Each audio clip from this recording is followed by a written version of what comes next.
Bismillahirrahmanirrahim. Assalamualaikum warahmatullahi wabarakatuh. Alhamdulillah. Wassalatu wassalamu ala rasulillah wa ala alihi wa sahbihi wa man wala wa ba'du. Faya ibadallah, usi nafsi wa iyyakum bitaqwallahi faqad fazal muttaqun. Fala tamutunna illa wa antum muslimun. Faqala ta'ala, ya ayyuhalladzina amanu taqullaha haqqa tuqatih wa la tamutunna illa wa antum muslimun. Saudara-saudariku hadirin sekalian, terkhusus barangkali seluruh dari stakeholder PT Pertamina EP, khususnya Pak Nanang Abdul Manaf, sahabat kami. Beliau sempat bersama di Libya dulu, 3 tahun terakhir tidak berjumpa. Alhamdulillah, semoga beliau dan jajaran semuanya disehatkan oleh Allah Subhanahu wa taala. Ya, Pak Alfian, Pak Khalid, ya dan seluruhnya dan hadirin sekalian tanpa kecuali, saya bermohon pada Allah Subhanahu wa taala semoga kita senantiasa dirahmati, diberkahi dan dimudahkan oleh Allah Subhanahu wa taala. Alhamdulillah, kita baru saja menunaikan salat zuhur berjamaah. Semoga salat kita diterima oleh Allah Subhanahu wa taala. Ada 2 hal yang paling penting tentang solat ini yang ditekankan dalam Al-Quran. Pertama, kenapa solat begitu penting ditunaikan? Karena ia akan menjadi pembeda antara Khalik dengan makhluk. Jadi kalau kita ingin bedakan Tuhan dengan hamba, maka di antara titik penting perbedaannya, kata Allah langsung itu terletak pada aspek ibadah, khususnya solat. Karena itu ketika Nabi Musa alaihi salam berkenan kemudian langsung diperintahkan oleh Allah sehingga disebut dengan kalimullah yang diajak bicara dan diperkenalkan tentang esensi ketuhanan Allah, maka disebutkan perintah langsung oleh Allah untuk menyembahnya dalam bentuk salat. Al-Quran surah ke-20 Taha ayat ke-14. Kata Allah, innani anallahu la ilaha illa ana fa'budni wa aqimis salata li dzikri. Ya Musa, tidak ada Tuhan kata Allah selain saya. Ya maka jika engkau telah tahu saya Tuhan, bedanya Tuhan dengan makhluk, fa'budni, maka kewajiban engkau sebagai makhluk menyembah saya. Bagaimana caranya ya Allah, kata Musa? Kata Allah, wa aqimis salata, rahmatullah, wa aqimis salata li dzikri. Maka cara menyembahku itu adalah dengan salat. Karena itu semua nabi dan rasul, bahkan sebelum Nabi Muhammad SAW, diperintahkan oleh Allah untuk mengajak umatnya seluruhnya untuk sholat. Ya, Nabi Isa alaihissalam sholat. Anda buka Quran surah 19 Maryam ayat 31 sampai 33. Nabi Ismail alaihissalam, ya kakeknya Nabi ke-29, sholat. Bahkan meminta keluarganya sholat. Quran surah ke-19 ayat 55. Wa kana ya'muru ahlahu bis salah. Nabi Zakaria, saudaranya Imran, salat. Quran surah ketiga, ya, ayat ke-38 sampai dengan 39. Ayat 39-nya tegas mengatakan, "Fanadathu malaika wa huwa qa'imun yusalli fil mihrab." Jadi kalau kita urutkan dari Nabi Muhammad sallallahu alaihi wasallam sampai Nabi Adam alaihi salam, semua menunaikan salat kepada Allah Subhanahu wa taala.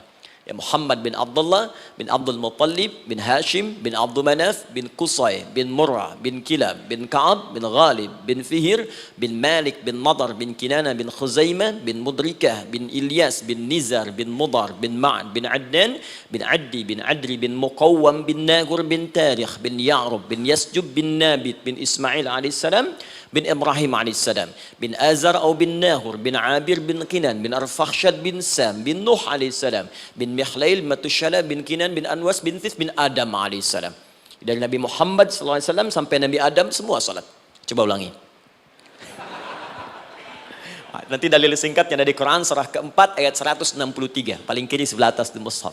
Inna auhayna ilaika kama auhayna ila Nuhin wan nabiyina min ba'di.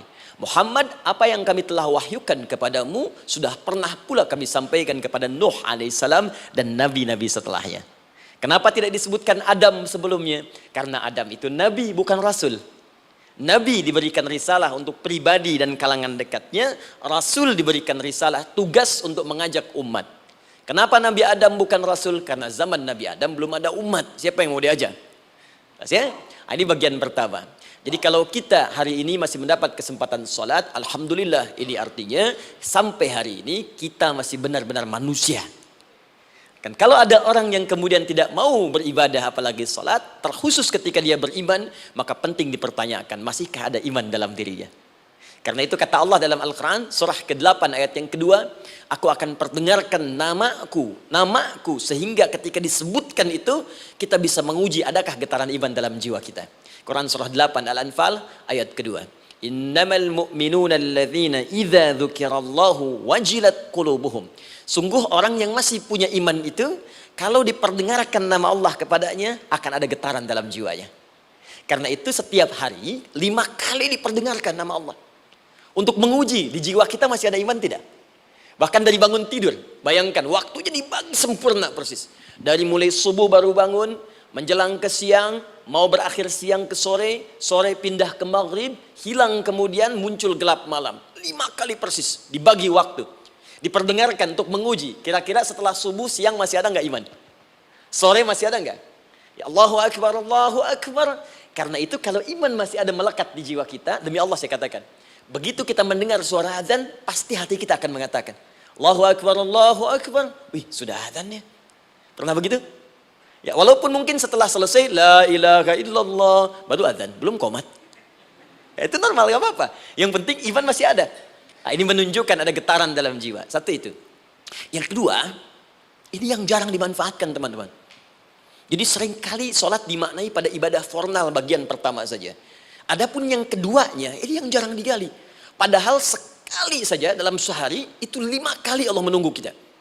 Ternyata sholat itu satu-satunya wasilah ibadah yang disebutkan dalam Al-Quran untuk langsung memohonkan semua kebutuhan yang kita rasakan. Bahkan sebelum kita diminta sholat, itu kalimat pertamanya bukan ibadahnya. Kata Allah, kau punya masalah apa? Sedang butuh apa? Sedang punya problem apa? Buka Quran surah kedua Al-Baqarah ayat ke-45 sampai 46. Paling kanan pertengahan di usad. Wasta'inu bis-sabri was-salah. Perhatikan kalimatnya, indah sekali. Ya Allah menempatkan sholatnya bagian kedua. Kata Allah, wasta'inu, hei hambaku, jika kalian punya persoalan dalam kehidupan, maka, perhatikan kalimatnya baik-baik, wasta'inu, mintakan solusinya kepadaku. Jadi kalau sedang punya masalah, bukan bikin status, gak akan selesai. Sedang eksplorasi minyak, gak keluar-keluar, bikin status. Duh, susah sekali yang ngebornya, gak akan selesai. Jalan macet, bikin status. Jakarta macet, ya, gak akan selesai. Ya, apa yang harus dilakukan kata Allah? Jika Anda beriman kepadaku, yakin denganku, maka wasta'inu, punya persoalan minta kepada Allah. Caranya bagaimana? Satu, bis-sabri, terima dulu masalah itu, jangan dikeluhkan. Kaidah lain muncul, karena mustahil saya akan titipkan persoalan kalau tidak Anda mampu mengatasinya. Kaidah Quran surah kedua ayat 286, kita hafal ayatnya. La yukallifullahu nafsan illa usaha. Perhatikan kaidahnya. Allah tidak mungkin menguji seorang hamba di luar batas kemampuannya. Jadi kalau kita sedang punya ujian di rumah kah, pekerjaan kah, kehidupan sosial kah, sebesar apapun ujian itu kata Allah, memang karena Anda yang sanggup. Kalau nggak sanggup gak akan diuji. Di ujian itu berbanding lurus dengan kemampuan. Mustahil seorang hamba diuji di luar batas kemampuannya. Jadi kalau Anda sekarang pun sedang punya masalah sebesar apapun, kata Allah, memang cuma kamu yang sanggup, yang lain tidak. Maka jangan mengeluh. Jangan Anda katakan, ya Allah, why me? Kenapa saya? Kata Allah, why not? Memang kamu yang mampu. Yang lain tidak. Nah, ketika Anda bisa menerima itu dengan sabar, baru datang kalimat kedua. Wassalah. Kemudian datang tunaikan sholat dan mintakan solusi kepadaku lewat sholat. Ya, sedikit ya. Lihat sini. Saya berikan sedikit uraian Al-Quran. Saya boleh menulis sini? Boleh ya? Ibu, maaf, agak jauh. Ibu kelihatan ini? Oh, belum saya tulis, bagaimana bisa kelihatan? Luar biasa. Cuma di Pertamina belum ditulis udah kelihatan. Maaf, lihat sini. Wasta'inu. Baik, ya. Saya ingin sedikit sekali. Ini redaksi Quran itu indah sekali diksinya. Wasta'inu. Lihat sini. Kata Allah, jika Anda punya persoalan dalam hidup, maka mintakan solusi. Terima dulu masalahnya dengan sabar, karena kita dipercaya oleh Allah. Gini, cara memahaminya. Allah aja percaya dengan kita. Masa kita nggak percaya diri? Allah yakin dengan kita, kita mampu. Masa kita nggak yakin? Terima dengan sabar. Kemudian wassalah, mintakan solusinya lewat salat. Kata perintahnya dibuka dengan kalimat wasta'inu. Kalau kita ingin rubah kata perintah ini, fi'il amr, ingin dirubah ke dalam bentuk permohonan, minta, maka rubah kalimatnya menjadi nasta'in. Lihat, nasta'in. Baik. Wasta'inu, kata Allah, kalian punya persoalan, ayo minta solusi padaku. Terus kita pengen minta, ya Allah, kami ingin minta. Maka dalam bahasa Arab, kalau kita ingin merubah kalimat ini ke dalam bentuk permintaan, kita katakan nasta'in. Saya tanya pada Anda, pernah nggak dalam sholat kita mengucapkan kalimat nasta'in? Ada? Masih ingat? Baik, apa kalimatnya?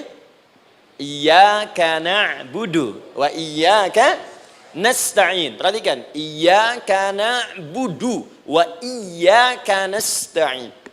Iyyaka na'budu, iyyaka, ya Allah, Engkau perintahkan aku untuk ibadah. Maka sekarang aku ibadah, sholat.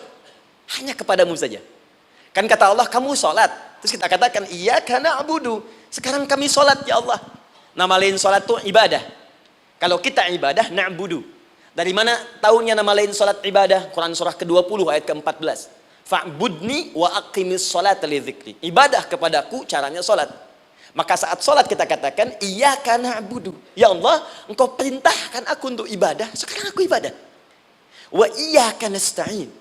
Dan sekarang aku sedang punya persoalan, ya Allah. Aku punya masalah. Aku punya problem. Dan aku yakin hanya Engkau yang pasti akan menyelesaikannya. Ketika Anda mengatakan, iyyaka nasta'in, perhatikan hadis qudsinya. Hadisnya qudsi. Ya. Al-Imam Al-Bukhari meriwayatkan, Imam Muslim meriwayatkan, An-Nasai meriwayatkan dari sahabat Abu Hurairah radhiyallahu taala anhu. Ada lagi yang dari sahabatnya Anas bin Malik. Perhatikan kalimatnya. Idza qala al-'abdu iyyaka na'budu wa iyyaka nasta'in, jika hambaku dalam salatnya benar membacanya, benar dari awal salatnya sampai dengan kalimat iyyaka na'budu wa iyyaka nasta'in, ya Allah, sekarang aku ibadah kepadamu dan sekarang aku punya persoalan. Aku mohonkan solusinya darimu. Kata Allah, hadza baini wa baina 'abdi. Ini perjanjian antara aku dengan hambaku. Wali 'abdi. Hadisnya qudsi.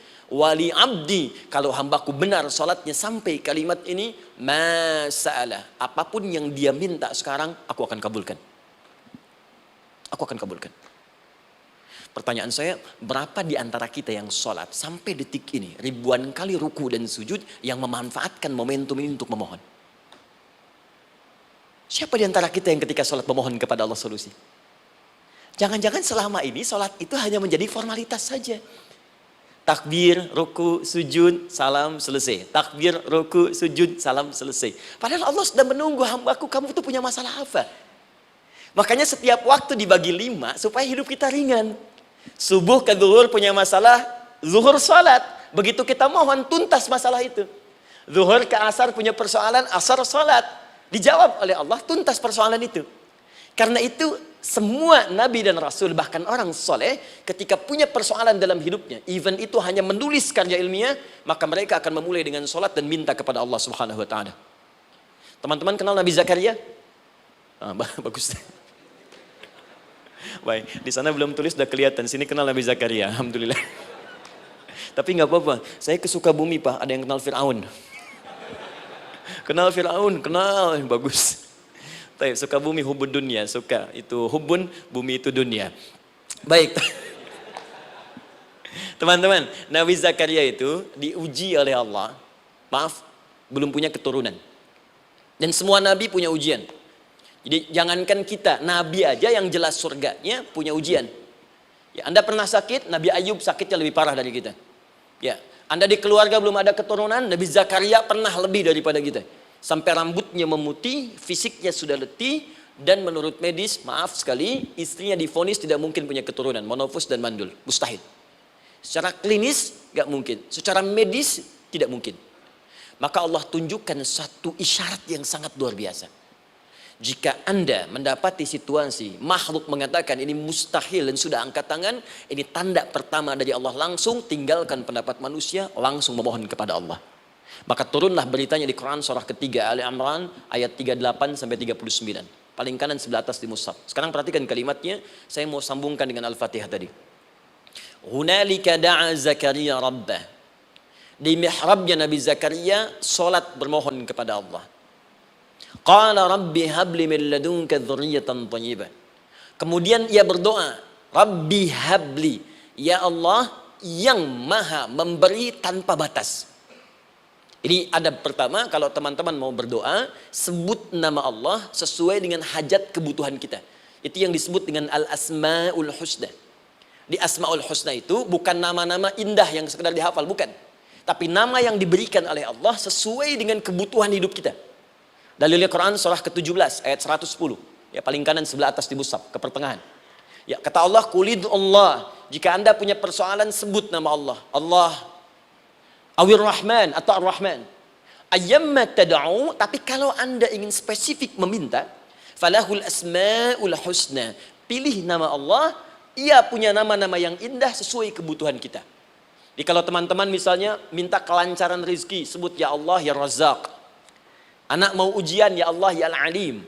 Di proyek misalnya ada hambatan, ada gangguan, ya Allah ya Al-Jabbar ya Al-Malik. Ingin mudah mengatasi ujian, ya Allah ya Sabar. Minta. Ya, jangan semuanya disebutkan, nanti jadi beban. Ya, Allahumma ya Rahman ya Al-Malik ya Al-Quddus ya Sabar, gitu kan? Yang tadinya nggak punya masalah jadi punya masalah, gitu kan?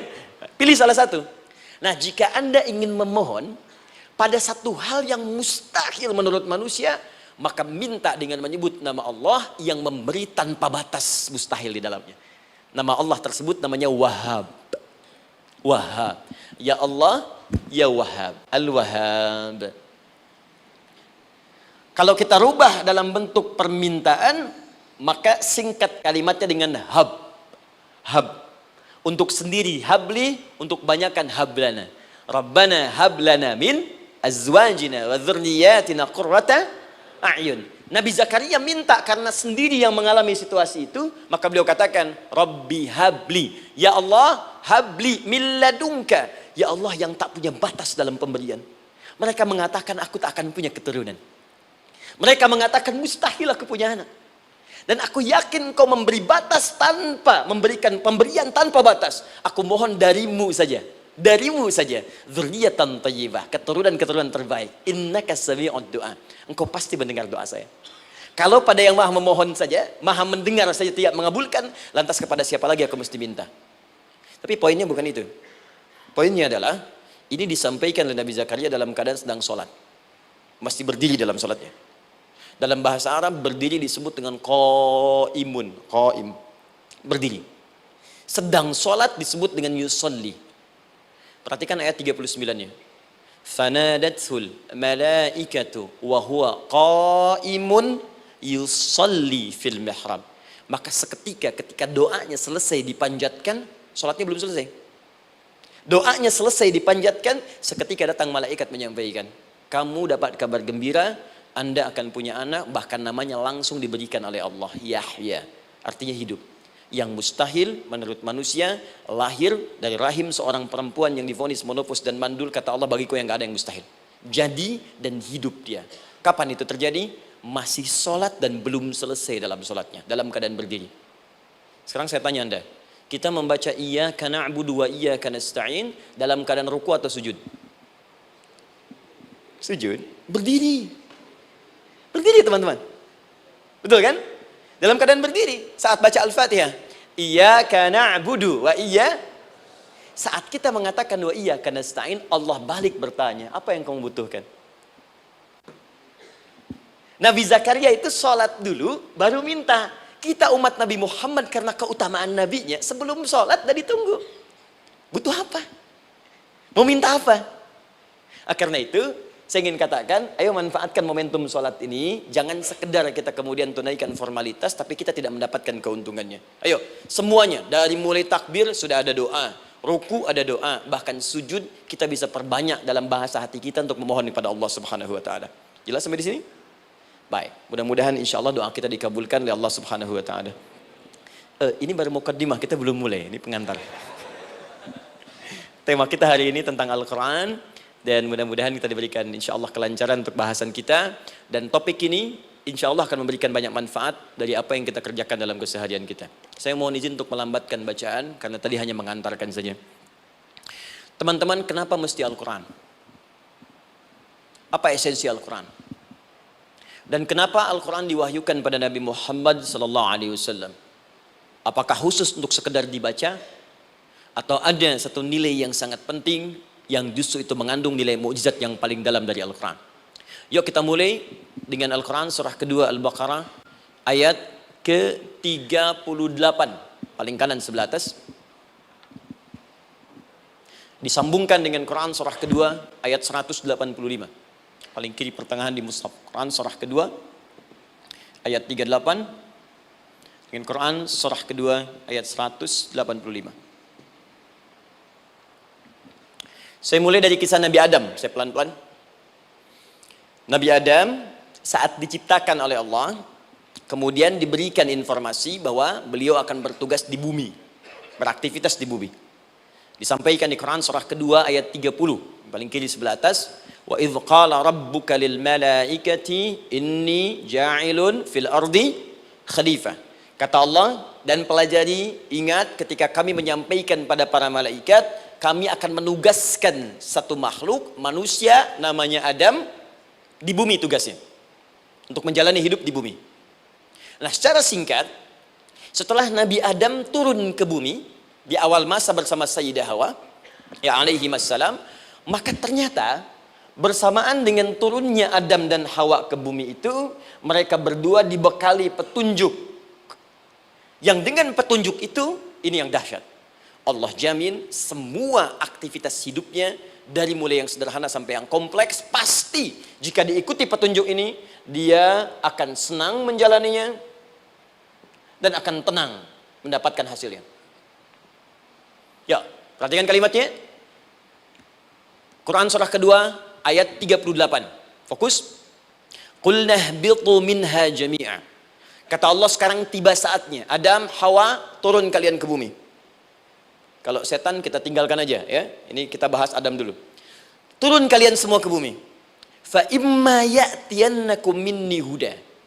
Maka nanti sejak kalian tiba di bumi itu, aku akan turunkan satu petunjuk disebut dengan hudan namanya.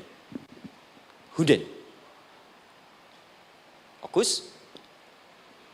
Faman tabi'a hudaya, maka jika Anda dan keturunanmu mengikuti semua detil di petunjuk ini, fala khaufun alaihim walahum yahzanun, maka aku pastikan engkau dan seluruh keturunanmu akan menjalani hidup di muka bumi dengan tenang dan senang.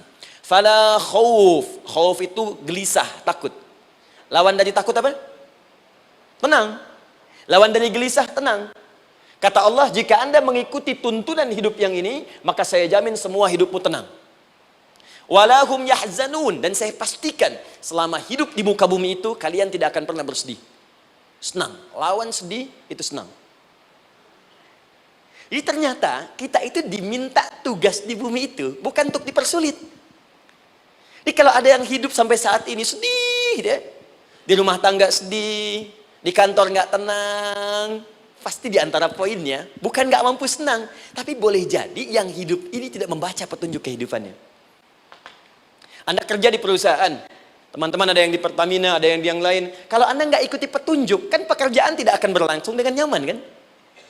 Kalau Anda nggak ikuti aturannya, bagaimana bisa mengerjakan petunjuk itu dengan nyaman? Maka apalagi hidup yang kompleks, kata Allah, sejak Adam saya turunkan, sudah ada petunjuk kehidupan, saya namakan dengan hudan. Anda ikuti petunjuk ini, maka langsung jaminan dari Allah, semua yang Anda jalani dalam hidup, pasti saya jamin senang dan tenang. Petunjuk ini disebut apa? Hudan. Nah, agak cepat. Di setiap masa Nabi Adam selesai hidupnya, generasi kemudian berkembang, datang lagi Nabi Nuh sampai ke Nabi Muhammad SAW. Perhatikan baik-baik. Setiap berganti generasi akan turun hudan sesuai dengan kebutuhan masyarakatnya pada saat itu. Baik, Nabi Musa menerima kitab apa namanya?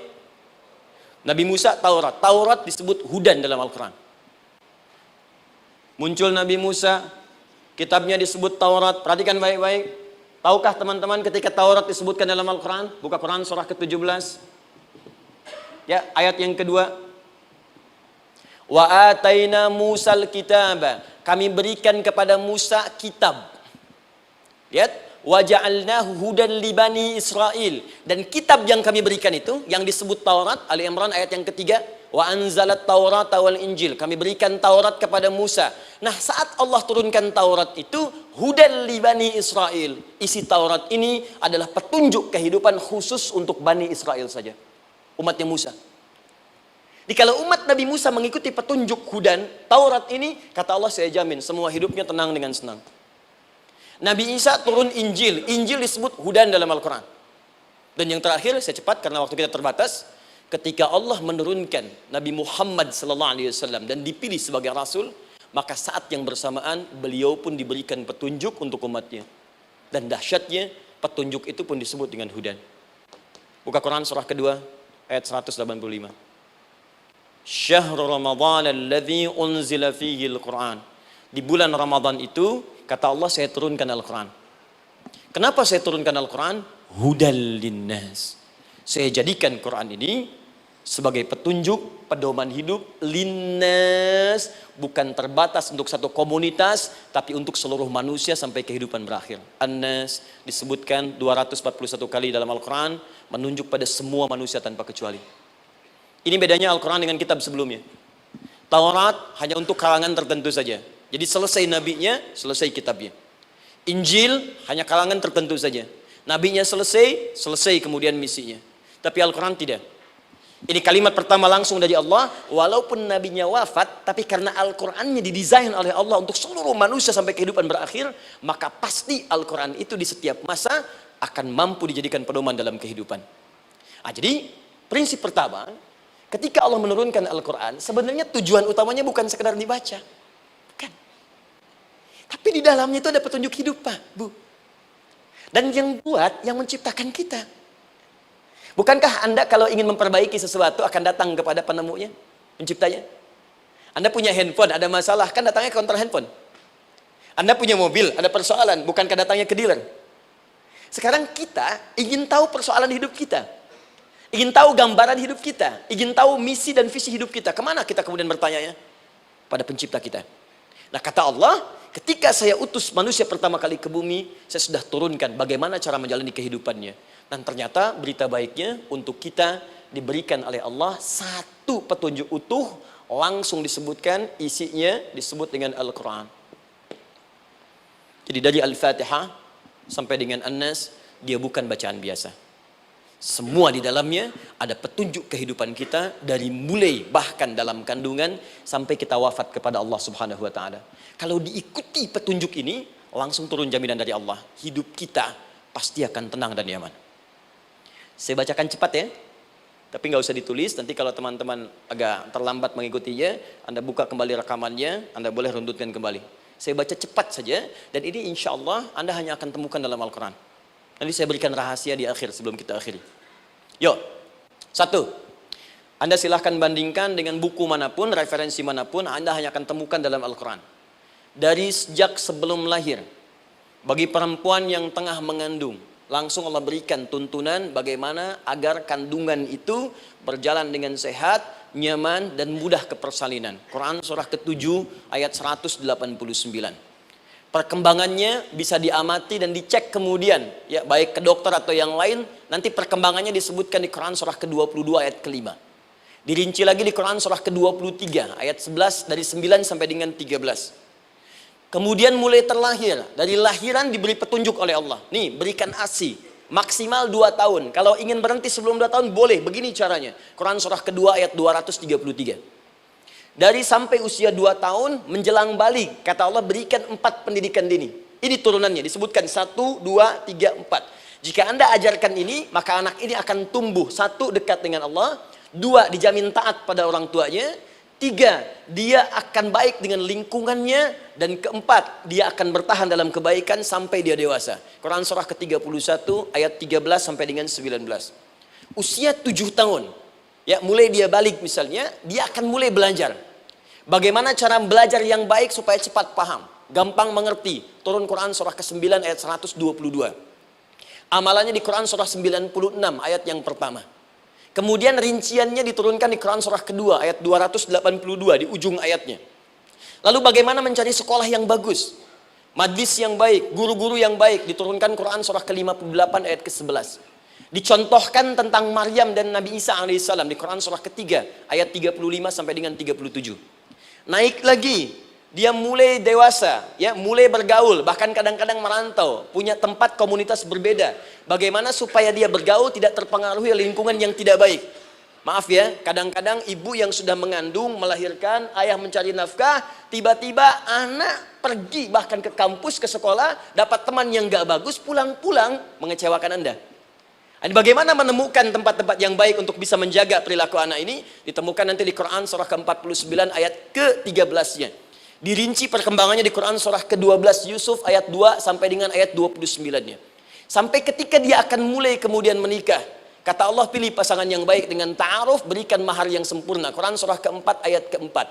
Kemudian dia mulai menikah, kata Allah, sebelum menikah pelajari dulu fikih nikah. Banyak orang yang menikah tapi karena tidak belajar tentang persoalan rumah tangga, apa yang akan terjadi di rumah tangganya. Detil Pak, Bu. Kata Allah, ini kalau kamu berbuat begini akan ada miskomunikasi. Kalau ada miskomunikasi persoalannya akan begini, solusinya begini. Maka diturunkan dasarnya di Quran surah ke-30 ayat 21, detilnya di Quran surah ke-4 ayat 34 sampai dengan 35. Paling kiri sebelah atas sampai dengan ke tengahnya. Anda berlanjut, diterangkan oleh Allah, hei, tugas suami saat mulai pertama kali menikah, maka tugas yang pertama siapkan untuk mencari nafkah. Bagaimana caranya ya Allah? Diturunkan oleh Allah. Satu, jangan takut kehilangan rezeki. Jangan pernah mencuri, jangan pernah ngambil punya orang, karena punya kamu akan saya berikan sempurna. Kamu ngambil punya orang, maka kamu akan menyulitkan diri sendiri. Itu akan dikembalikan pada yang berhak. Ya, turun Quran surah ke-51 ayat 22. Dirinci, begini cara nyarinya. Quran surah kedua ayat 168. Kalau Anda ingin cepat baru bergerak, rizkinya sudah dapat. Quran surah kedua ayat 172.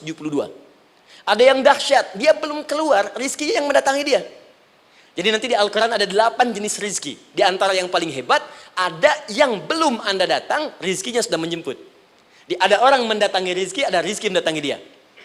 Contoh, Al-Imam Asy-Syafi'i sedang berdiskusi dengan Imam Malik, gurunya.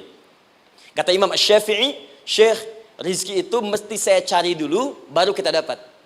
Kata gurunya, ya Syafi'i, ada rizki yang cukup kita beramal dekat kepada Allah, dia akan datang tanpa kita cari dengan ikhtiar manusia. Kata Syafi'i, mustahil. Kata Quran kan kita kerja dulu baru datang. Kata Imam Malik gurunya, kamu yang belum sampai, kita amalkan ini, rizki datang. Maka berhenti sampai di situ. Imam Syafi'i pamit. Di jalan tiba-tiba beliau mendapati ada panen anggur, Pak, Bu. Terus dipanggil sama yang punya kebun. Ya, pemuda, katanya, sini, mau bantu nggak? Kalau kamu bantu, kami berikan anggurnya. Maka beliau bantu, panen, petik. Sampai setelah selesai diberikan anggur yang besar-besar, hanum. Senyum, senang beliau. Ternyata senangnya bukan karena dapat anggur. Senangnya karena merasa pendapatnya benar. Kalau saya nggak bantu panen ini, nggak akan dapat saya anggur. Cuma karena saya bantu, saya diberi ini. Maka rasa senangnya inilah dibawa kemudian kepada gurunya, ingin laporan. Tapi perhatikan adabnya. Dia tidak mengatakan, guru, nih saya benar. Kalau saya nggak ikut panen, nggak dapat saya ini. Perhatikan kalimat Asy-Syafi'i. Guru, tadi saya di jalan, dipanggil oleh pemilik kebun, ikut panen anggur. Begitu saya bantu, saya diberikan anggur ini. Beliau tekankan dengan kalimat yang kencang pada kalimat, begitu saya bantu, saya dapat anggur ini. Imam Malik tersenyum mengatakan, Masya Allah Syafi'i, luar biasa. Ini siang begitu panasnya, tadi saya mau keluar ngajar, terfikir di benak saya, Allah, kalau ada anggur yang besar-besar, enak rasanya. Tiba-tiba kamu datang bawa anggur. Jadi Imam Syafi'i kerja dapat sesuatu, Imam Malik terfikir sesuatu, datang rezeki. Itu ada di Quran surah ke-7, teman-teman, ayat ke-96, paling kanan sebelah atas di mushafnya. Baik, teruskan dulu. Ya, Anda dalam mencari kerja, ingat, kalau Allah yang sampaikan pasti terjadi. Jangan dikira mudah.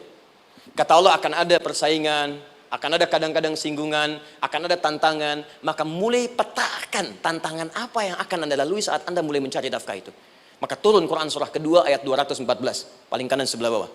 Am hasibtum an tadkhulul jannata. Hei, apa kamu mudah begitu saja mengira akan sukses dalam pekerjaanmu?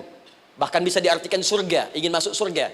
Walamma ya'tikum mathalul ladzina khalau min qablikum. Sebelum engkau diuji seperti orang sukses dulu pernah sukses. Lihat mereka. Enggak ada orang sukses yang instan. Cuman balikan telapak tangan dapat, tidak. Kata Allah, lihat orang-orang dulu. Lihat orang-orang hebat dulu, bagaimana mereka bisa kaya, bisa sukses, bisa punya posisi. Masat umul ba'sa, petakan olehmu tantangan apa yang akan dihadapi saat engkau bekerja itu. Satu, kata Allah ba'sun, ada yang ringan. Ya, ba's. Ba'sa jamak dari kata ba'sun. Dua, dara. Dia sudah menengah, jamak dari kata durun. Tiga, zilzal. Ini yang paling tinggi puncaknya. Jadi kalau Anda sudah mendapatkan ini, yakinlah, berarti Anda akan mendapatkan posisi yang tinggi. Karena mustahil orang besar diuji dengan ujian yang kecil. Zilzal, ini bagian ketiga. Ba'sa, ba'sun, mulai. Kira-kira tantangan-tantangan ringan apa saja yang akan Anda hadapi? Ya, kalau saya contohkan misalnya dengan contoh yang lain singkat, Anda mau ke masjid, ingin konsisten, mulai hijrah, ingin dekat dengan Allah, tiba-tiba yang tadinya nggak mau ke masjid, mulai ke masjid, diuji dengan hujan. Yang kecil, rintik-rintik, shower. Begitu hujan, orang Arab mengatakan kalau hujannya bisa lewat tanpa payung pun, orang Arab mengatakan la ba'sa. La ba'sa ini ringan. Orang kita sambungin, labas. Dari bahasa Arab, lewat. Nah, jadi kalau Anda mau berangkat nih, siap bekerja, siap hadapi tantangan. Baru mau lewat hujan kecil, berarti itu tantangan kecil kita lewati. Macet, petakan, cari jalan yang kemudian sempurna, jalan yang kosong, buka Google-nya, buka Waze-nya, buka map-nya, cari. Jadi kalau pada yang kecil aja belum kita lewati, bagaimana mendapatkan yang besar? Anda mau ke masjid, dikasih hujan kecil, mau berangkat gak jadi. Papa, kenapa gak jadi? Hujan mah, kan ada payung, takut riak. Tuh. Setelah itu dara, maaf, tantangan fisik. Kadang-kadang mulai ke fisik, mulai mengganggu. Ya, maaf, dirincikan kemudian oleh Al-Quran. Turun Quran surah ke-21. Ayat 87 sampai 88, kisah Nabi Yunus alaihissalam. Yunus beraktivitas, bekerja, bukan berarti nggak ada tantangan. Kadang-kadang dibawa, kadang-kadang diusir, kadang-kadang Anda dapat misalnya proyek, kadang-kadang sudah mulai, masukkan tender, tiba-tiba gagal, diserobot orang, kadang-kadang orang yang dapat, Anda yang ngajukan, itu biasa. Kata Allah itu biasa, bukan cuma Anda, yang lain pun ada. Bukankah Allah ajarkan kisah Sayyidah Hajar alaihissalam dengan Ismail?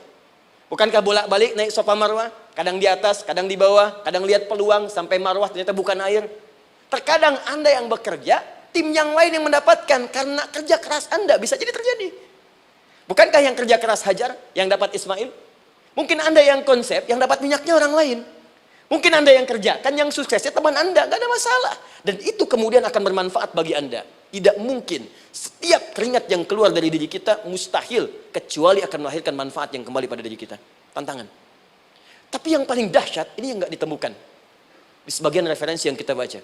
Ketika Allah menjelaskan semua tahapan-tahapan tantangan ini sampai ke puncaknya zilzal. Zilzal itu kalau bahasa sekarang gempa.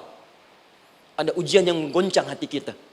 Ketika Anda kerjakan, ya Allah, tantangannya dahsyat. Kenapa mesti saya, ya Allah? Kau nggak selesai-selesai, ya Allah. Itu wajar, teman-teman. Itu biasa.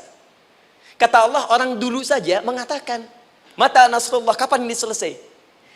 Berbahagialah kalau teman-teman sudah mendapatkan tantangan puncak yang paling tinggi ini. Ini artinya Allah sedang mempersiapkan Anda menjadi orang besar di kemudian hari. Dan cara mengatasinya diturunkan Quran surah ketiga ayat 142, paling kiri sebelah atas. Perhatikan dahsyatnya. Yang pertama diterangkan tantangannya, yang kedua dijelaskan cara mengatasinya. Saya mau berhenti sampai di titik ini, nanti saya terangkan cara berinteraksi dengan Al-Quran. Ya, perhatikan baik-baik. Kata Allah, jika kelak engkau sudah bisa memetakan tantangan ini, maka siapkan solusi untuk mengatasinya. Ayatnya dibuka dengan kalimat yang sama persis. Saya pernah sampaikan teori ini di dua perusahaan besar di Indonesia.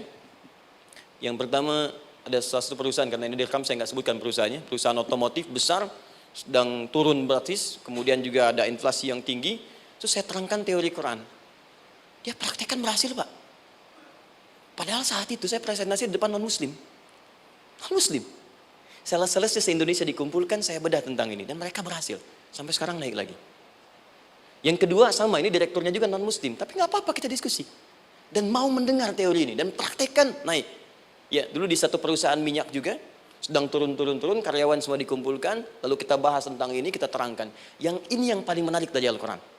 Kalimatnya sama persis. Quran surah ketiga ayat 142. Am hasibtum an tadkhulul jannata. Apa Anda duga akan begitu mudah mendapatkan kesuksesan dalam hidup? Tolong fokus baik-baik. Jangan selalu mengartikan jannah dengan surga. Karena asal kata jannah itu artinya kesuksesan, kebahagiaan yang belum tampak. Surga, kenapa disebut dengan jannah? Karena itu puncak kebahagiaan kita yang belum nampak sekarang. Saya kasih rahasia ya. Ini antara kita saja nih. Kalau ada kata jim dengan nun di depannya, itu pasti tidak nampak, tersembunyi. Apapun tambahannya. Ya, misal, jin kenapa disebut dengan jin? Karena memang ketika diciptakan, dia tidak tampak, tersembunyi. Lawannya ins, karena itu kita disebut ins, karena saat lahir kita tampak. 18 kali disebutkan dalam Al-Quran. Ya ma'syaral jinni wal ins, wa ma khalaqtul jinna wal ins. Jadi jin disebut jin karena memang fitrahnya tersembunyi, nggak nampak. Jadi kalau ada jin melakukan penampakan, itu jin sedang kena masalah. Sedang keluar dari fitrah. Sama dengan manusia, harusnya tampak. Jadi kalau ada manusia yang senang sembunyi-sembunyi, dia sama dengan, bukan saya yang bilang, sedang punya masalah. Ke kantor, sembunyi-sembunyi, hati-hati Pak Alfian tuh. Biasa ada pintu depan, masuk pintu belakang. Suami di rumah, buka WA, sembunyi-sembunyi, Bu hati-hati tuh. Pulang lewat pintu belakang, berarti sedang punya persoalan dalam hidup. Setiap ada jim dengan nun, pasti tersembunyi. Ibu punya janin, rahim, dalam rahim ada janin. Kenapa disebut dengan janin? Jim, nun, ya, nun. Karena sosok itu belum nampak dalam pandangan kita. Nanti kalau sudah lahir, baru tampak. Jannah, kenapa disebut jannah? Karena belum tampak dalam pandangan kita, nanti kelihatan. Karena itu dalam Al-Quran, kata jannah itu tidak dikhususkan dengan surga. Tidak dikhususkan dengan surga. Kadang-kadang menunjuk aspek kesuksesan yang belum tampak. Anda mau ngebor minyak, minyaknya belum tampak, belum kelihatan. Anda mau kerja, ya hasilnya kan belum tampak, baru ikhtiar sekarang. Karena itu orang Arab disebut kaya, kalau mereka mendapatkan kebun yang tak tampak sebelumnya. Kebun anggur, bukan kurma, kalau kurma banyak. Kebun anggur, ada apel, ada jeruk, sampingnya ada sungai-sungai, disebut dengan jannah. Ya, kalau punya unta, nggak kaya di Arab, biasa.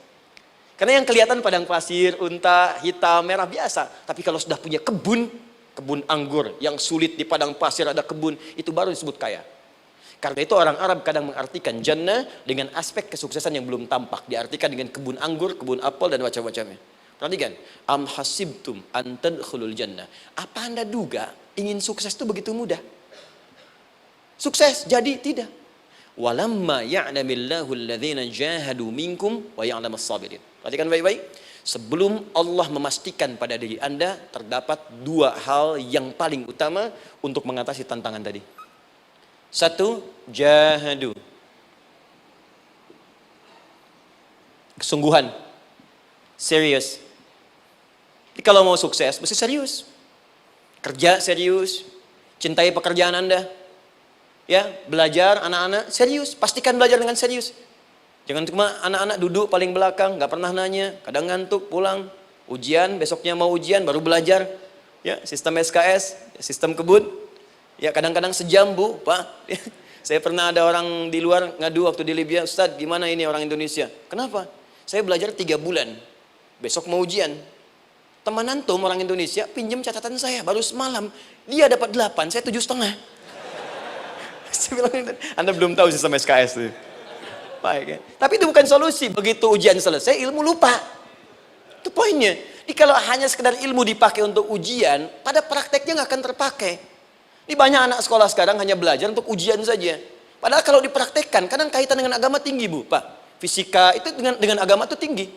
Gaya F1 sama dengan F2, gaya gerak sama dengan gaya dorong. Gaya sedikit, maka keluarnya sedikit. Pukul kencang, bunyinya kencang.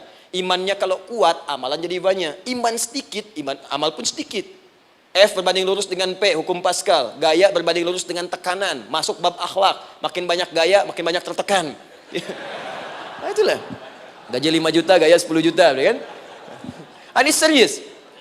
Serius. Di divisi apapun Anda, saya 3 sepekan lalu lah takziah ke tempatnya yang Habibie, terus diminta tausiah di sana.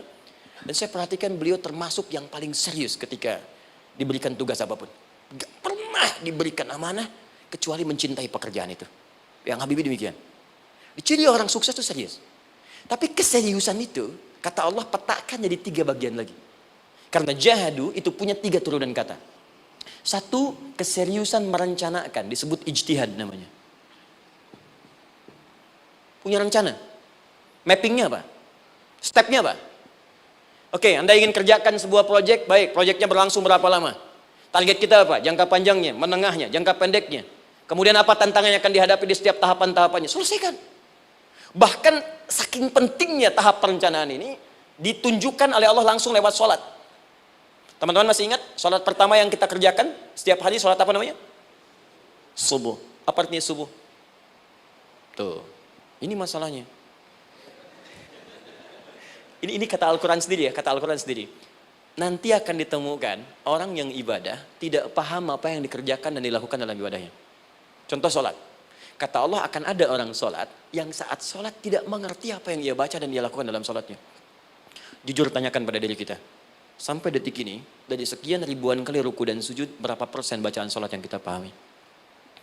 Jangan-jangan kita ruku tapi nggak ngerti yang dibaca. Sujud tak paham yang diungkapkan. Bagaimana bisa khusyuk? Mustahil.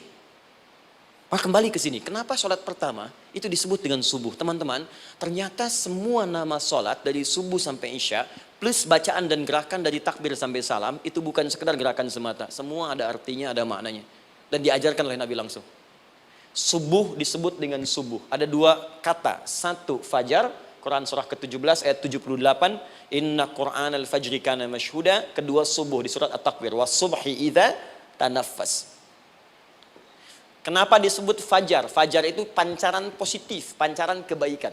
Jadi kalau yang baik disebut fajar. Kalau yang jelek disebut fujur. Fujur ada di Quran surah 91 ayat 7 sampai 8. Wa nafsi wa ma sawaha fa'alhamaha fujuraha wa taqwaha. Fujur itu rambatan, gelombang buruk yang muncul dari nafsu. Ya, ditembuskan ke elemen tubuh kita. Misal gini. Tiba-tiba pengen marah. Ya, di tubuh kita mengatakan melotot, maka ini ada pancaran di hati kita nyambung kemudian ke mata. Ini rambatan dari sini ke mata disebut fujur namanya. Mau ke tangan pukul, masuk ke tangan. Itu rambatannya disebut fujur namanya. Ya. Yang baiknya disebut fajar. Ya, misal saya ingin sholat, tiba-tiba hati mengatakan sudah azan, merambat ke kaki, cepat melangkah. Cepat wudhu. Nah, itu rambatannya disebut fajar namanya. Atau infajar. Ini pasti ada, ya. Fujur nama lainnya nafsu. Disebutkan 115 kali dalam Al-Quran. Takwa, rambatan fajar, sumbernya takwa. Disebutkan 115 kali dalam Al-Quran. Di jiwa kita ada takwa, ada nafsu. Takwa yang dorong malaikat, disebutkan 88 kali dalam Al-Quran. Nafsu yang dorong setan, disebutkan sama 88 kali. Di setiap Anda akan mengerjakan satu hal, pasti akan yang mendorong pada yang baik, akan mencegah dari yang baik itu nafsu. Pasti itu. Pak Alfian mau tanda tangan proyek. Tiba-tiba disodorkan, Pak, ini Pak. Kok begini proyeknya? Perbaiki, karena ada yang gak beres. Tapi fee-nya lumayan Pak, 1 miliar.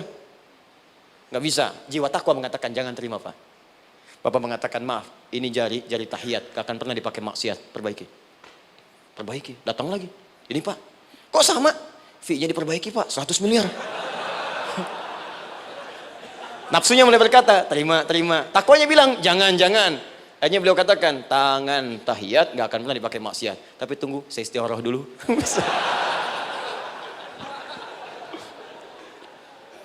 Nah, waktunya, ini salatnya disebut fajar. Kenapa disebut fajar? Karena saat kita tidur, terus dengar suara azan, Allahu Akbar, maka memancar dari iman kita, rambatan untuk merespon suara itu. Bangun kita untuk menunaikan salat. Waktunya disebut subuh. Kenapa disebut subuh? Dari kata asbah. Asbah itu artinya yang siap dengan rencana. Ya, orang Islam tuh nggak ada yang bangun dari tidurnya kecuali punya rencana jelas yang akan dieksekusi di hari itu. Makanya sebelum kita bekerja mengeksekusi itu, kita datang menghadap Allah supaya Allah berikan kemudahan di setiap aktivitas kita. Coba lihat manajemen Nabi. Bukankah sebelum tidur beliau istighfar dulu? Dirinci pekerjaannya, dicatat yang akan dikerjakan besok, istighfar 70 kali, 100 kali, sehingga dengan istighfar saat tidurnya tenang. Coba kita biasakan. Ada yang baca Quran, ada yang istighfar. Kalau nggak percaya silahkan cek. Begitu Anda lakukan, tidurnya enak. Besoknya rencana itu sudah siap. Makanya ketika bangun, siap jam 7 mau kemana, jam 8 ada di mana, jam 12 kerjakan apa. Sebelum mengerjakan itu, datang kepada Allah, sujud, ya Allah, saya punya rencana ini tolong mudahkan. Begitu caranya. Itu yang disebut dengan subuh. Nah, sekarang kembalikan peta hidup kita mau seperti apa ke depan. Ijtihad. Yang kedua, kalau sudah jelas konsepnya, visinya sudah ada, maka jihad. Yang kedua jihad. Jihad itu eksekusinya, aksinya, actionnya, perjuangan fisiknya. Rencananya apa? Tahajud malam nanti. Bismillah. Jam berapa? 2:30. Baik, yuk kita mulai rencanakan. Eksekusi rencananya. Bagaimana cara kita bangun 2:30? Pasang alarm. Jam berapa alarm dipasang? 3 kali. Pertama 1:30, kedua 2 kurang 1/4, ketiga jam 2 lewat 1/4. Baik. Alarm pertama untuk mematikan alarm kedua. Alarm kedua matikan alarm ketiga. Ketiga siap-siap. Baik. Siap bangun. Jihad. Awas, ini penting ya, jihad itu jangan dipersempit maknanya kepada situasi peperangan saja, tidak. Banyak jihad itu luas sekali medannya. Karena jihad itu perjuangan fisik. Dan maaf sekali, dalam konteks perang pun bukan menyerang orang. Tapi membela diri saat diserang. Di Islam itu bukan agama ekspansi. Cek di sejarah, nggak ada Islam menyerang. Yang ada itu membela diri saat diserang.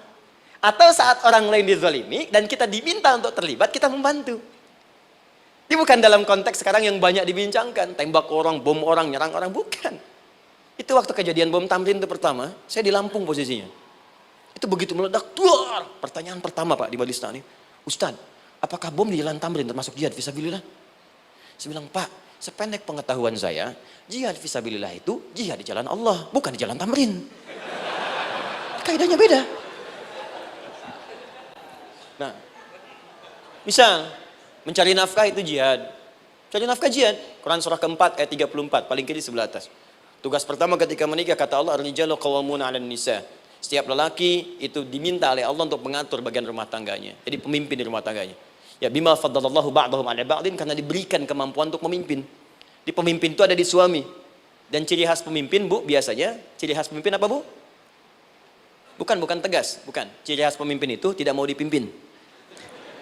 Makanya kalau ada sesuatu, masukkan lewat usulan, jangan beri saran. Kalau saran susah, itu pemimpin. Baik, tapi yang paling luar biasa kata Allah, perhatikan kalimatnya indah sekali. Wa bima anfaqu min amwalihim. Saya berikan tugas untuk mencari nafkah. Ketika seorang lelaki bertugas mencari nafkah, ingat ya, konteks apapun, kalau perempuan nanti bekerja bukan nafkah poinnya. Bisa hobi, ya, bisa aktivitas, tapi nafkah kalau sudah menikah itu ada pada suami. Perempuan tidak. Kalaupun tidak dilarang perempuan bekerja, tidak.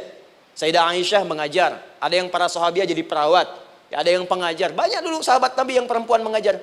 Ya, kan ada pelajaran-pelajaran khusus perempuan. Ya, ada bagian perawat, ada dokter. Ini kan yang ngandung perempuan, masa yang periksa laki-laki? Ya, ada bagian perempuan tertentu, itu silahkan bekerja boleh. Tapi nafkah laki-laki. Begitu lelaki meniatkan pekerjaannya karena Allah untuk mencari nafkah, itu setiap langkahnya jihad fisabilillah. Wafat, syahid. Maaf ya. Apakah selama Anda bekerja sudah diniatkan ibadah? Jangan-jangan cuma kerja aja. Kalau cuma kerja, apa bedanya Anda dengan yang belum beriman? Anda wafat juga. Kerja di gedung yang sama. Berangkat menemukan kemacetan yang sama. Apa bedanya iman kita dengan yang lain? Satu. Kita pasti wafat. Pasti pulang. Dan kita nggak bisa pilih. Ya, nggak bisa pilih. Antum bisa duluan, saya belakangan mungkin. Atau ditukar, saya belakangan, Anda duluan mungkin. Atau memang saya bisa duluan. Ya, duluan menyolati Anda. Oke, paham ya? Jadi ibu di rumah jihad, Bu. Pada anak, perawat, mengandung itu sudah jihad. Jadi kalau wafat dalam proses saya melahirkan atau sedang mengandung itu syahid. Itu jelas nggak ada perbedaan pendapat. Anak-anak yang sekolah niatkan ibadah, Bu, Pak. Mohon maaf ya, mesti ada bedanya. Iman kita di rumah mesti itu terpancar kepada anak-anak. Ajarkan mereka sekolah yang baik. Pilih sekolah yang mengajarkan sholat, mengajarkan baca Quran. Sekarang banyak kok. Fisikanya bagus, Qurannya bagus, kimianya bagus, sholatnya juga bagus. Cari. Kalau bisa dunianya bagus, akhirat bagus, kenapa hanya pilih dunia saja? Siapkan. Itu jihad. Terakhir, tidak mudah mengeksekusi ini. Pasti ada tantangan yang ketiga. Namanya mujahadah. Mujahadah. Tantangan mengatasi gejolak jiwa. Kadang-kadang malas, capek, ya, belum eksekusi dilakukan, sudah berdebat pada yang tidak penting, sehingga tidak menghasilkan kesimpulan. ragu-ragu, khawatir, maka atasi semua itu. Turun Quran surah kedua ayat 216. Kutiba alaikumul qitalu wa huwa kurhul lakum. Kalau engkau sedang tidak nyaman, maka perangi ketidaknyamanan itu jika engkau ingin mendapatkan kesuksesan yang telah engkau cita-citakan. Asa an takrahu syai'an fa huwa khairul lakum. Boleh jadi apa yang engkau tidak rasakan sekarang, engkau rasakan gak enak, gak nyaman, di balik itu Allah sedang siapkan sesuatu yang lebih baik untukmu. Wa asa an tuhibbu syai'an fa huwa syarrul lakum. Mungkin yang engkau harap-harap sekarang boleh jadi itu belum baik untukmu sekarang. Allahu ya'lamu wa antum la ta'lamun, karena Allah lebih tahu masa depan, engkau pikiranmu pendek sampai di sini saja. Maka teman-teman sekalian, kembalikan lagi, tidak pernah Anda akan temukan dalam Al-Qur'an kecuali bimbingan hidup yang semuanya nyata. Silahkan cek. Itu baru pekerjaan. Belum ibu di rumah, ibu capek merawat anak, kadang mengeluh, kadang nangis. Turun Quran surah ke-17 ayat 23. Kadang-kadang ada beda pendapat dengan suami, Quran surah ke-4 ayat 34 sampai 35. Masalah kondangan saja Pak, bisa beda pendapat. Ya. Ya Pak, kan ada family gathering malam, Mama pakai baju apa ya? Hijau apa yang biru? Masya Allah, kata Anda biru bagus mah. Kata Mama kayaknya hijau deh Pak. Tuh. Nanya tapi udah punya jawaban. Ya, bagus kalau dipakai, begitu keluar kuning. Naik lagi, Anda udah 40 tahun, anak masih ada, turun Quran surah ke-46 ayat 15. Kemudian naik lagi sampai Anda sepuh, sampai kembali ke keadaan tidak normal seperti anak-anak lagi, Quran surah ke-22 ayat ke-5. Sampai ada amalan, kalau Anda jangan kira Anda akan hidup selamanya, Anda pasti wafat. Quran surah ke-3 ayat 185. Bahkan diajarkan kalau wafatnya ingin enak, begini caranya. Pelajari Pak, jangan cuma dunia, kita akan meninggal. Ini ada di Quran, kalau pengen meninggalnya enak, begini caranya. Ya kalau nggak percaya silahkan amalkan, nanti kita akan lihat di akhir. Ya. Betul, akan kelihatan. Quran surah ke-89 ayat 27 sampai 30. Kalau kalian nggak pelajari ini, silahkan kata Allah, saya berikan yang ini yang kedua sambil dipukulin malaikat. Quran surah ke-8 ayat ke-50. Sampai di alam kubur dijelaskan, kalau nanti Anda wafat, Anda pindah ke alam kubur, kalau ingin di kuburnya terang, nyaman, banyak rezekinya, lakukan amalan Quran surah ke-3 ayat 169 sampai 172. Tapi kalau Anda abai, Anda akan seperti Firaun dulu. Setiap pagi sampai petang ditampakkan neraka. Quran surah ke-40 teman-teman sekalian disampaikan oleh Allah langsung ya, dari ayat 45 sampai 46 ya. Sampai terjadi kiamat disampaikan Quran surah ke-75. Sampai dihisab, ada yang masuk surga tanpa hisab, Quran surah kedua ayat 25. Ada yang masuk neraka tanpa hisab. Ada. Kan yang kita tahu surga aja, masuk neraka tanpa hisab ada. Quran surah 18 ayat 99 sampai dengan 100. Sampai disebutkan surga yang paling indah nomor 1 bersama Nabi dan orang-orang soleh. Jadi kalau Anda masuk sini, tetangga Anda semua Nabi. Ya, depannya Nabi Ibrahim, belakangnya Nabi Musa misalnya, samping kirinya Nabi Yusuf, ya, samping kanan Nabi Muhammad SAW. Itu cuma 3 golongan, orang soleh, para syuhada, orang-orang jujur dalam kehidupan dunianya. Jadi kalau Anda jadi pekerja yang jujur, taat kepada Allah, Anda berpotensi masuk surga bersama semua Nabi dan Rasul yang pernah diutus. Ya. Baik, itu ada di Quran surah ke-4 ayat ke-69. Ada yang kedua di taman surga, Quran surah ke-51 ayat 15 sampai dengan 18. Ada yang surga seluas langit dan bumi, Quran surah ke-3 ayat 133 sampai 134. Ada yang neraka yang biasa, ya, sebiasa-biasa nerakanya kebakar juga.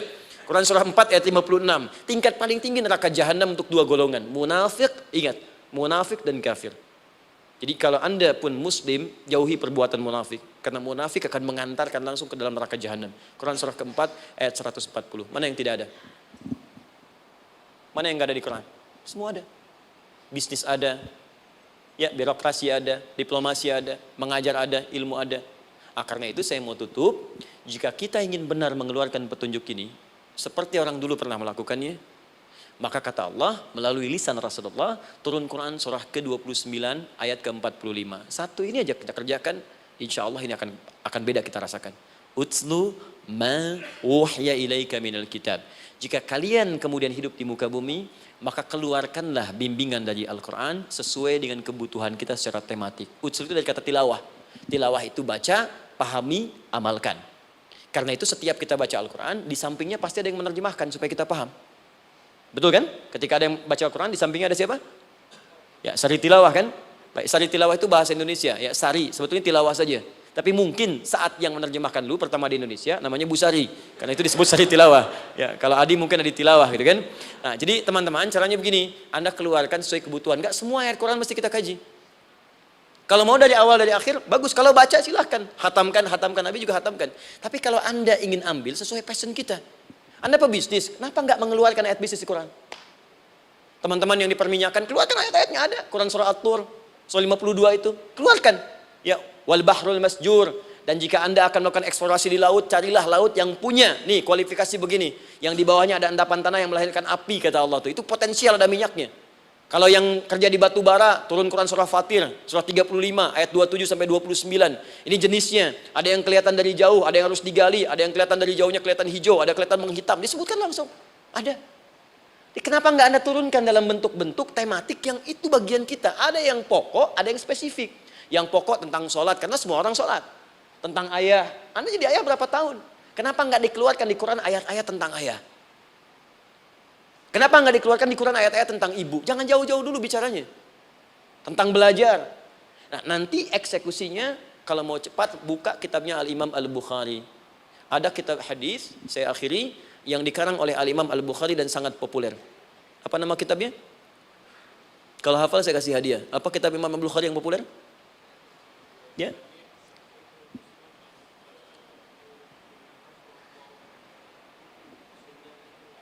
Baik, Anda saya kasih hadiah umrah. Baik. Insyaallah. Januari awal, insyaallah ada yang kami hadiahkan umrah dari atlet peraih Asian Games.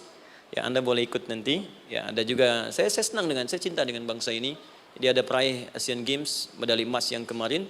Itu akan kita berangkatkan umrah semua peraih medali emasnya. Nanti gelombang pertamanya bulan Januari. Ya 2020 nanti sekitar 3 bulan lagi insyaallah Anda nanti akan mengikuti. Ada juga nanti dari kalangan Polri, ada TNI juga yang akan ikut dan saya sertakan. Baik. Al-Jami As-Sahih Al-Musnad Al-Mukhtasar min umuri Rasulillah sallallahu alaihi wasallam wa sunanihi wa ayyami. Itu namanya. Ayo ulangi. Disingkat Sahih Al-Bukhari. Kenapa saya bacakan lengkap? Bukan karena singkatannya, tapi banyak orang sekarang baca buku, baca kitab hanya langsung ke isinya. Padahal setiap ulama ketika menuliskan judul kitabnya, itu pasti ada petunjuk di dalamnya. Kata Imam Al-Bukhari, Al-Jami As-Sahih. Kitab ini saya buat sebagai petunjuk umum miniatur kehidupan Nabi yang bisa kita ambil hikmahnya sekarang. Jadi kalau kita pengen tahu bimbingan Nabi di masa lalu, supaya kita terapkan sekarang, buka kitab saya ini. Semuanya mustad bersambung kepada Nabi. Sahih saya pastikan, saya teliti satu-satu. Al-Mukhtasar, saya persingkat gak bertele-tele. Nah ini poinnya. Min umuri Rasulullah SAW wa sunani wa ayyamihi. Ini semua pekerjaan Nabi selama 24 jam. Secara singkat saya tutup dibagi 97 pembahasan. Setiap 97 pembahasan, satu babnya itu berisi bimbingan hadis-hadis Nabi. Di situ ada bab tentang bisnis, kitabut tijarah. Bab tentang ilmu, kitabul ilmi. Bab bahkan tentang sakit, kalau pengen cepat sembuh apa? Kitabul marid. Bab tentang pemerintahan, kitabul imarah. Bab tentang penguatan iman, supaya naik gak turun-turun, kitabul iman. Anda tinggal pilih profesi apa, cari Sahih Al-Bukhari, harganya murah. Maaf, dibandingkan pulsa Anda pun masih murah kitab Al-Bukhari. Ya, beli 4 jilid cuma 350.000 yang bahasa Arab saja. Ya, kalau mau terjemahan, cari terjemahannya. Ya, dapatkan itu, keluarkan babnya sesuai profesi kita. Itu ketika dibuka kitab ini, yang pertama muncul ayat Quran dulu. Ini ayatnya, ini hadisnya. Ini ayatnya, ini hadisnya. Teman-teman gak usah baca semuanya, keluarkan passion Anda apa, di situ belajar. Sebulan saya belajar ini, besok saya pindah lagi. Sebulan topik ini, besok ke topik yang lain lagi. Saya kira insya Allah kalau itu kita terapkan dengan baik, maka Al-Quran akan hidup dalam seluruh aktivitas kita dan mudah-mudahan keberkahan akan diturunkan oleh Allah Subhanahu Wa Taala. Ya, tidak cukup dengan amin, mulai dulu. Ya, mulai dulu, petakan dulu, eksekusi dulu. Saya kira itu yang saya sampaikan. Anda punya hak dan kewajiban, hak Anda sudah dapatkan dan kewajiban kita semua untuk kembali beraktivitas. Saya mengucapkan terima kasih atas undangan dari pihak Pertamina untuk Anda seluruhnya. Saya ingin tanya, kalau jamaah di sini ada berapa kurang lebih? Kurang lebih yang rutin 500 ada 550. Baik, nanti saya hadiahkan mushaf sebanyak 550 ya, dan itu nanti setiap ada kajian atau zuhur salat Anda bisa baca di sini, baca mushafnya. Kemudian yang kedua, saya nanti berikan buku untuk bacaan ya, itu buku yang saya berikan insyaallah tentang manusia. Jangan-jangan selama ini kita jadi manusia, kita tidak tahu mau kemana kita ya. Itu saya keluarkan dari Al-Quran langsung, seperti apa Allah menerangkan tentang kemanusiaan kita. Saya juga hadiahkan sejumlah yang sama 550, nanti satu orang bisa mendapatkan satu-satu. Dan terakhir barangkali mau hafal Quran? Oh mau, baik, Alhamdulillah. Alhamdulillah. Saya berikan mushafnya yang spesial. Nanti kita mulai dengan 10 juz dulu ya. Nanti saya berikan At-Taisir yang 10 juz. itu ada mudah untuk bisa menghafal Quran, mulai dari 10 juz dulu, nanti bisa disempurnakan. Saya berikan 550 Quran khusus untuk dijadikan sebagai hafalan. Nanti cara menghafalnya bisa dibuka saja di YouTube, nanti di situ ada cara kami menjelaskan. Dan bulan depan kita ada karantina akbar, jadi menghafal Quran dalam 30 hari. Alhamdulillah angkatan pertama sudah selesai, ada yang hafal 24 hari, 23 hari, 30 juz, bukan juz 30 ya. Ada yang 30 hari. Ya, ada juga. Sekarang sedang gelombang kedua. Mudah-mudahan di Pertamina ini juga insya Allah dalam proses bekerja ada juga yang menghafal dan hafal Quran insya Allah ya. Saya kira itu, nanti pulang dari sini dikabari. Kalau ada mobil disiapkan, kalau tidak ada kami juga coba antarkan. Nanti kami siapkan dan mudah-mudahan bisa bermanfaat untuk teman-teman. Kalau ada yang bisa saya lakukan untuk bersinergi di sini, untuk membuat teman-teman lebih dekat dengan Allah, sampaikan, dan saya dengan senang hati. Ya, saya datang sendiri, tulis sendiri, nerangin sendiri, ngapus sendiri, gitu kan. Terus juga berikan apa yang Anda butuhkan. Kalau dengan semua itu Anda belum juga dekat dengan Allah, ya saya harus bagaimana lagi, gitu kan. Baik. Kita berdoa, mudah-mudahan doa kita dikabulkan Allah. Ada 3 cara berdoa. Pertama, cukup dengan hamdalah kalau singkat. Kedua, kalau ada perselisihan, kifaratul majlis. Dan yang ketiga, kadang Nabi berdoa, sahabat mengikuti dalam momentum yang khusus. Saya ingin menggabungkan ketiganya. Mudah-mudahan dengan itu keberkahan diberikan luas kepada kita semua. Alhamdulillahi Rabbil Alamin, hamdan syakirin, hamdan na'imin, hamdan yuwafi ni'amahu yukafi mazida. Ya Rabbana lakal hamdu wa lakal syukru kama yanbaghi li jalali wajhikal karim wa li 'azimi sultani. Allahumma salli wa sallim wa barik ala rasulika karim nabiyyikal amin sayyidina Muhammadin wa ala alihi wa sahbihi ajma'in. Allahumma Rabbana la tada' lana fi maqamina hadha wa fi kulli maqamin dhanban illa ghafartah. Ya Allah, kami mohon jika ada satupun di antara kami saat ini yang hadir membawa ya Allah dosa-dosa dalam dirinya, jangan biarkan yang meninggalkan tempat ini kecuali Engkau telah ampuni segala dosa-dosanya. Wala hamman illa farajtah.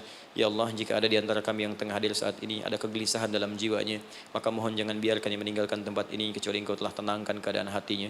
Allahumma wala asran illa yassartah. Ya Allah, jika ada di antara kami yang tengah mengalami kesulitan baik di pekerjaannya, kehidupan rumah tangganya, maka dengan keikhlasan amalnya ya Allah angkat dan ringankan segala kesulitannya. Allahumma wala maridan illa syafaitah. Jika ada di antara kami yang tengah Engkau uji dengan penyakit seberat apapun, maka mohon angkat dan sembuhkan segala penyakitnya. Allahumma yassir lana umurana wa la tu'assir alaina. Ya Allah, mudahkan semua urusan kami, jangan berikan kadar ujian yang tidak kami sanggup mengatasinya ya arhamar rahimin. Allahumma alif baina qulubina, ati anfusana taqwaha wa zakki anta khairu man zakkaha anta waliyuha wa maulaha. Ya Allah, mohon lembutkan hati kami untuk saling bersaudara dalam kebaikan, jauhkan kami dari perpecahan ya Allah, dan bersihkan jiwa kami agar kami bersih keadaan jiwa untuk bisa beramal dalam kebaikan dengan mendapatkan ridhamu. Allahumma rabbana atina fid dunya hasanah wa fil akhirati hasanatan wa qina adzabannar. Ya Allah, kami mohon anugerahkan segala kebaikan di muka bumi ini yang mampu kami raih, dan berikan kami segala kemuliaan di akhirat yang mampu kami dapatkan, dan mohon jauhkan kami dari segala ya Allah murka dan neraka-Mu. Allahumma barik lana ya Allah fi ailatina wa fi amalina ya Allah wa fi kulli ya Allah hayatina. Ya Allah, kami mohon anugerahkan keberkahan dalam kehidupan keluarga kami, di kantor, di pekerjaan kami, dan seluruh tahapan kehidupan yang akan kami lalui. Bi fadlika subhana rabbika rabbil izzati amma yasifun wa salamun alal mursalin. Subhanakallahumma wa bihamdika asyhadu an la ilaha illa anta nastaghfiruka wa natubu ilaik wa akhiru da'wana alhamdulillahi rabbil alamin. Thumma assalamu alaikum warahmatullahi wabarakatuh.